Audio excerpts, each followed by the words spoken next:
அதிசயங்கள் செய்கிறவர் நம் அருகில் இருக்கிறார். அற்புதங்கள் செய்கிறவர் என்றும் நமக்குள் வசிக்கிறார். ஆதியாகமம் 3:21. தேவனாகிய கர்த்தர் ஆதாமுக்கும் அவன் மனைவிக்கும் தோல் உடைகளை உண்டாக்கி அவர்களுக்கு உடுத்தினார்.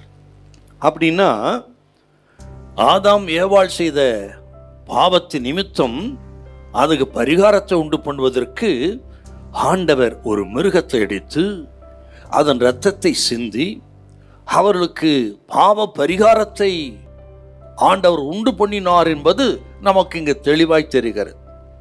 பாவத்துக்கு பரிகாரத்தை உண்டு பண்ணுவதற்கு ஆண்டவர் ஒரு மிருகத்தை எடுத்து ரத்தம் சிந்திருக்கிறார் என்று சொன்னால், மனுக்குலத்தின் ஆரம்பத்திலேயே இந்த இரத்தத்தின் வல்லமை குறித்து நம்ம பார்க்கிறோம்.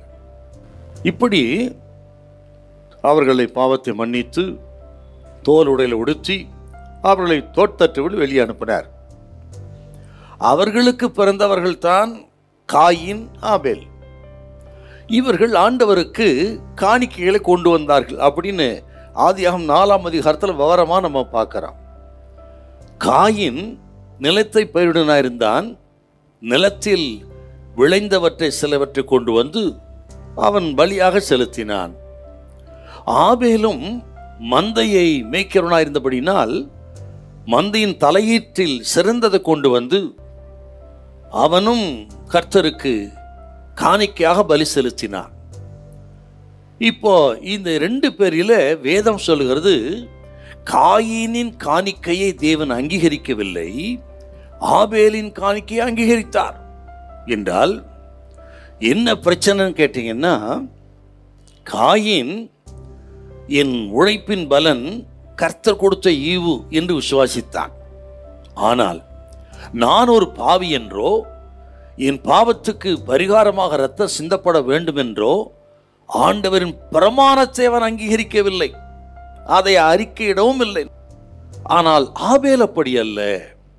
அவன் தான் ஒரு பாவியாயிருக்கிறேன், ஆண்டவரே உமது பிரமாணத்தின்படி இரத்தத்தினால் பாவம் மன்னிப்பு உண்டாகும் என்று சொல்ல உமது பிரமாணத்தின்படியாக இப்பொழுது நான் இந்த தலையீட்டை கொண்டு வந்து பலியிடுகிறேன், இரத்தத்தினால் என் பாவங்களை மன்னித்தள்ளும் என்று அவன் தேவ பிரமாணத்தை அங்கீகரித்து விசுவாசித்து பாவ அறிக்கை செய்து அந்த பாவி என்கிற நிலைமையிலிருந்து நீதிமானாய் மாற வேண்டும் என்று கண்ணீரோடு பரலோகத்தை நோக்கி பார்த்தான். பரலோகம் அங்கீகரித்து அவனை மன்னித்து அதன் அடையாளமாக பரலோகத்திலிருந்து அக்கினி இறங்கி வந்து அவன் பலியை பட்சித்து ஆபேலையும் அவன் காணிக்கையும் கர்த்தர் அங்கீகரித்தார் என்பதை கர்த்தர் வெளிப்படுத்தினார். அப்படியே கேட்கும் பொழுதே உங்களை பரிசுத்தப்படுத்திக் கொள்ளுங்கள். பேர்பட்ட பாவியை மன்னித்து பரிசுத்தப்படுத்துகிற ஆண்டவர் இயேசு இந்த நேரத்திலேயே உங்களை பரிசுத்தப்படுத்தி நீதிமானாய் மாற்றுவார். பாவ நிலைமையிலிருந்து நம்மை மீட்டெடுத்து பரிசுத்தப்படுத்தி நீதிமானாக்கி நம்மை ஆசீர்வதிக்கிற ஆண்டவர் மத்தியில் இருக்கிறார். ஹல்லேலூயா, ஹல்லேலூயா.